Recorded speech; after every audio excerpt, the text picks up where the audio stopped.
Hey friends, welcome back to Glow in the Chaos. I'm so glad you're here today. This episode is a really important one because we're talking about something that touches all of us who live with chronic illness, stress. We have briefly touched on this in another episode, but I wanted to dive really deep into it today. Now, I know stress is something that everyone deals with, but when you're chronically ill, it's not just an emotion or a bad mood. Stress can literally trigger your body into a flare. And if you've ever wondered why or felt frustrated that stress seems to send your symptoms spiraling, this one's for you. So let's start with what stress really does. When you're stressed, your body goes into what we call fight or flight mode. Your brain sends out signals, your adrenal glands pump out cortisol and adrenaline, and suddenly your heart rate is up, your muscles are tense, and your body is acting like you're running from a bear. Now, that's fine if you're actually in danger. But when it's day-to-day stress, like a tough conversation or running late, trying to push through work, it's the same response. For those of us with chronic illness, that constant flood of stress hormones pushes our body into overdrive. It weakens our immune systems, ramps up inflation, and just like that, flare up. I'll give you an example.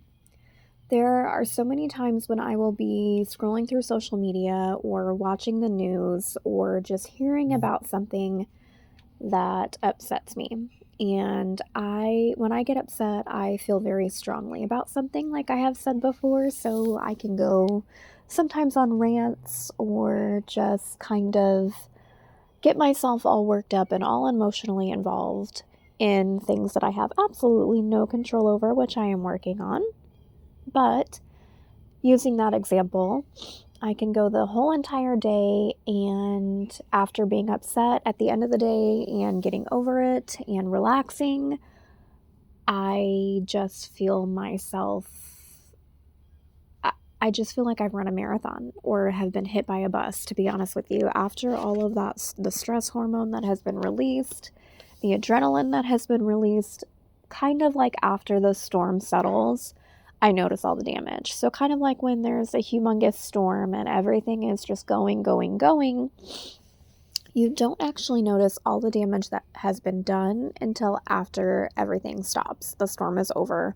You walk outside and you can actually see all the damage that has actually been done. So that is kind of how our bodies are with chronic illness, and after we get super stressed out, we can feel the damage and notice the damage that has been done after the storm has passed. And that's when it clicked for me. It wasn't just my illness acting up out of nowhere, it was stress pulling every trigger at once. And that's something that we don't talk about enough. These flare-ups are not random. Our bodies are responding to the weight that we carry. So how can we break this cycle? Because let's be real, that we can't erase stress. Life is always going to bring challenges, but we can build ways to soften its impact. For me, one of the biggest things has been learning to pause. Even just 60 seconds of deep breathing can remind my body that it's safe. Setting boundaries has been huge too. Learning to say no before I crash. And sometimes it's just creative outlets like journaling, coloring, or even just putting on music and letting myself feel whatever I'm feeling. Sometimes I like to go into my car and just crank up whatever music I am in the mood for and just let it all out. Sing, or sometimes I'll cry.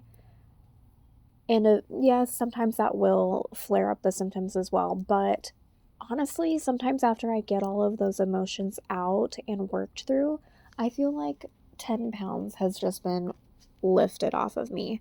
So truly finding those outlets that help you, it can be working out, it can be, like I said, singing or crying or dancing, whatever that outlet may be for you, finding that and really leaning into it when you feel like you're about to spiral can make all of the difference in the world. And of course, also leaning on those safe people, those friends, family, or communities that just understand. So like hopping onto this podcast and listening and commenting and interacting with other people who know how it feels, who can be there for you and relate to you and not make you feel like you are overreacting. Sometimes even just saying out loud, hey, I am really stressed and I can feel it in my body. And that takes away some of its power. Like, you just acknowledging that you know that you're stressed out and you need to calm yourself down will take some of that power away from the intense situation. So here's what I want you to take away. If stress makes your symptoms flare, it's not you being weak and it's not all in your head. It's literally biology. Your body is doing what it's designed to do. It just doesn't realize that the danger isn't a bear chasing you. It's your inbox or traffic or that pile of laundry that you're staring at. Be gentle with yourself. Notice the triggers and find those tiny ways to calm your body before it tips into survival mode. I have learned to do counted and mindful breathing. And this is something that has really helped when I am just about to be pushed over the edge. So the next time you are feeling like you are being pushed over the edge, I want you to try this. And I actually want you to try this with me right now. This guided breathing technique, what you're going to do is you're going to breathe in for 4 seconds, and then you're going to hold it for 4 seconds, and then let it out for 4 seconds. So let's try this for a couple rounds. Breathe in, 1, 2, 3, 4. Hold it. 1, 2, 3, 4. Let it go. 1, 2, 3, 4. One more time, friends. Breathe in. 1, 2, 3, 4. Hold it. 1, 2, 3, 4. Let it all out. 1, 2, 3, 4. Do you feel like you were just cleansed? Like you just took a humongous breath of fresh air that you have not been able to take in a long time? That is what it does for me. It clears my mind. It gives me something to focus on, and it's just like a humongous literal breath of fresh air. So I want you to try that the next time you get overwhelmed. I would love to hear from you. What's one stress trigger that you've noticed sets off your symptoms? And what's one little thing you can do to calm your body back down? Share it with me, because I know we can all learn from each other, and that is what this podcast is about. So thank you for spending this time with me today. Remember, you're not alone in this, and your worth is not measured by how much stress you can carry. You deserve peace, and you deserve healing. Until next time, friends, keep glowing in the chaos.